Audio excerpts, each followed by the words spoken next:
Champions ট্রফিতে বাংলাদেশের bowling attack মোটামুটি শক্তিশালী। এই অ্যাটাকটা ভালো করবে বলে আমরা প্রত্যাশা করি। প্রত্যাশার বাস্তবতার ফারাকটা একটু মিলিয়ে নিয়েন, সুবিধা হবে। নাহিদ রানাকে দিয়ে আলোচনাটা শুরু করি। বিপিএল এর সবশেষ 4 ম্যাচে নাহিদ রানা কোনো উইকেট পায়নি, এটা আপনি মনে করতে পারেন?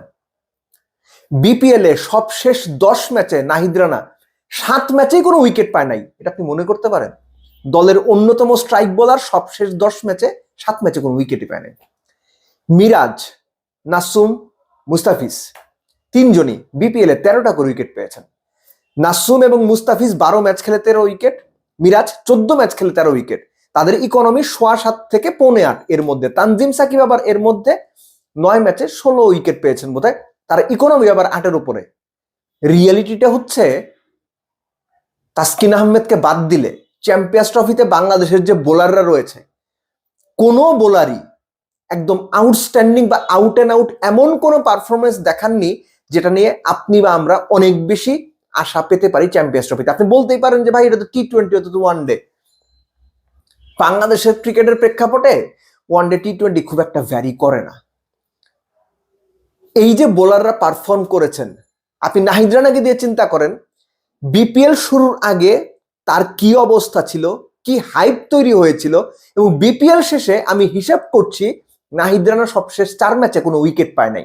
বিপিএল এর সবশেষ 10 ম্যাচের 7টাতে নাহিদ রানা কোনো উইকেট পায় নাই। তিনি বাংলাদেশের অন্যতম স্ট্রাইক বোলার। মুস্তাফিজ বাংলাদেশের, অনেকেই মনে করেন বাংলাদেশের সেরা লেফট আর্মার সিমার। সেই মুস্তাফিজ 12 ম্যাচে 13 উইকেট পেয়েছেন। দেশের সেরা বোলার যদি 12 ম্যাচে 13 উইকেট পায়, তার দিয়ে আপনি কি করবেন? সে যদি স্ট্রাইক বোলারই না হয়, তার দিয়ে আপনি করবেনটা কি? নাসুম, মিরাজরা সাকিবের অভাব পূরণ করতে পারবেন? আপনি সবশেষ 3-4টা ওয়ানডে সিরিজ যদি দেখেন, বাংলাদেশের মিডল ওভারে উইকেট তুলতে মিরাজ, নাসুমরা কি পরিমাণ স্ট্রাগল করেছেন মনে করতে পারেন?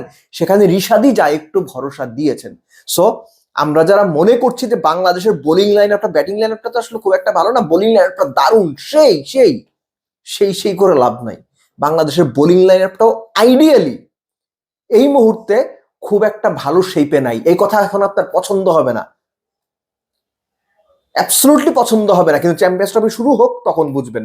আপনি এই বোলিং লাইন আপ থেকে তাসকিনকে সরিয়ে দেন, এই বোলিং লাইন আপে এখন এই মুহূর্তে আপনি স্ট্রাইক বোলার খুঁজে পাবেন না যিনি আপনাকে নিয়মিত বিরতিতে নতুন বলে উইকেট তুলে দেবে।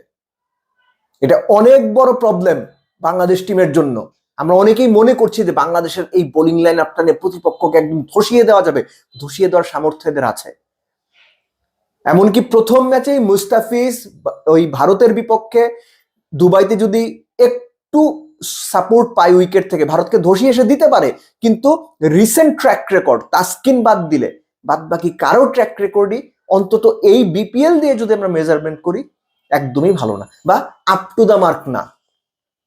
সো এটা কনসার্নের জায়গা। আমরা যতই মুখে মুখে বলি আরে ভাই আমাদের মুস্তাফিজ আছে, তানজিম সাকিব আছে, নতুন বলে 140-এ বল করে, নাহিদ রানা কন্টিনিউয়াস 100-150-তে বল করে, লাভ নাই। জায়গা মতো গিয়ে করতে হবে ভাই। তারা জায়গা মতো করেছেন, পারফর্ম করেছেন, কিন্তু রিসেন্ট পারফরমেন্সের কথা যদি আমরা বলি, রিসেন্ট শুধুমাত্র তারা বিপিএলটাই খেলেছেন। বিপিএল এ তাসকিন বাদে বাদ বাকি কারো পারফরমেন্স একদম চোখ বন্ধ করে ভরসা করার মতো না। এবং অ্যাবাভ এভরিথিং মিডল ওভারে সাকিব আল হাসানের বোলিং বাংলাদেশ মিস করবে, এবং সেই ঘাটতি পূরণ করতে আরো 2 জন বোলারকে ব্যবহার করতে হবে। সেটা নাসুম এবং তার সঙ্গে রিশাদ হতে পারেন, রিশাদের সঙ্গে মিরাজ হতে পারেন, মিরাজের সঙ্গে নাসুম হতে পারেন, কিংবা 3 জন মিলেই হতে পারেন, আমি জানি না।